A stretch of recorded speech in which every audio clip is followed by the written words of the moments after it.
ఈ అన్ని లెటర్ల ప్రాతిపదికన సంబంధిత నీటిపారుదల శాఖ మంత్రి హరీష్ రావు గారు మొత్తం వ్యవస్థల్ని తప్పుపట్టిందని చెప్పి పేజీ నెంబర్ 98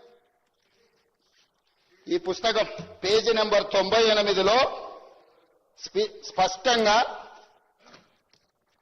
హరీష్ రావు గారు తప్పు చేసింది, ఈ తప్పుకు కారణం హరీష్ రావు గారు అని చెప్పి కమిషన్ క్లియర్ గా ఈ పేజీలో రాసింది అధ్యక్ష.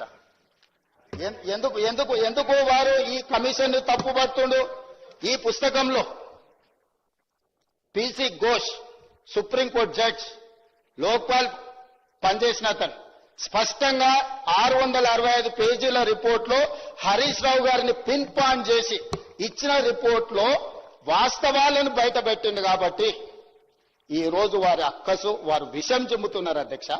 ఈ రోజు స్పష్టంగా ఇన్ని ఆధారాలు, ఈ ఆధారాల ప్రాతిపదికన పిసి ఘోష్ గారు ఈ నివేదిక ఇచ్చిన పేజీ నెంబర్ 98 నేను ఇప్పుడు మీకు రీడౌట్ చేసి వినిపించిన అధ్యక్ష.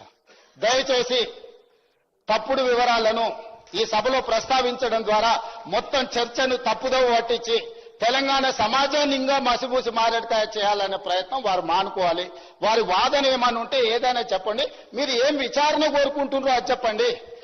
మీరు నీతి పరులు, నిజాయితీ పరులు, సత్యహరిచంద్రునితోని సహ జీవనం చేసిన వాళ్ళు, వారి కుటుంబంలో సభ్యులు, మిమ్మల్ని అప్రిషియేట్ చేయడానికి ఏ విచారణ కావాలి? మీకు ఈడీ కావాలన్నా, ఇన్కమ్ ట్యాక్స్ కావాలన్నా, సిబిఐ కావాలన్నా, లేకపోతే సిట్ కావాలన్నా, ఏసీబీ కావాలన్నా, సిబిసిఐడి కావాలన్నా, ఏ విచారణ కావాలనో చెప్పండి అని అంటే అది చెప్పకుండా మళ్ళీ తప్పుదోవ పట్టించే మాటలు మాట్లాడుతున్నారు అధ్యక్ష.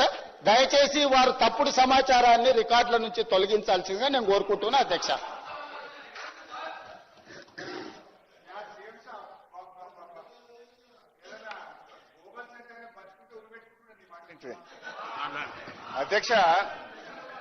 అధ్యక్ష మన ముఖ్యమంత్రి గారు మసిబూసి మారేడుకాయ చేయడంలో ఆయన సిద్ధహస్తుడు. I appreciate.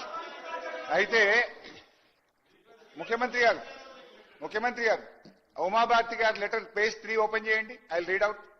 ముఖ్యమంత్రి గారు ఏమన్నాడు? ఉమాభారతి గారు లెటర్ రాసిండ్రు, హరీష్ రావు గారు ఎండార్స్ చేసిండ్రు, నీళ్ళు ఇచ్చేసిండ్రు, అనుమతి వచ్చేసింది అన్నాడు. ఉమాభారతి గారు రాసిన లెటర్ ఇది నా దగ్గర కూడా ఉంది.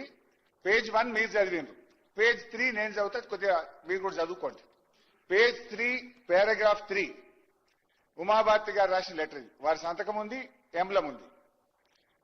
In case there arises a need for release of ecological flows as one of the conditions in general being imposed nowadays by MOEF, wherein 30% monsoon flows, 25% non-monsoon, 20% lean season, corresponding to 75% dependable year is being advocated to be released.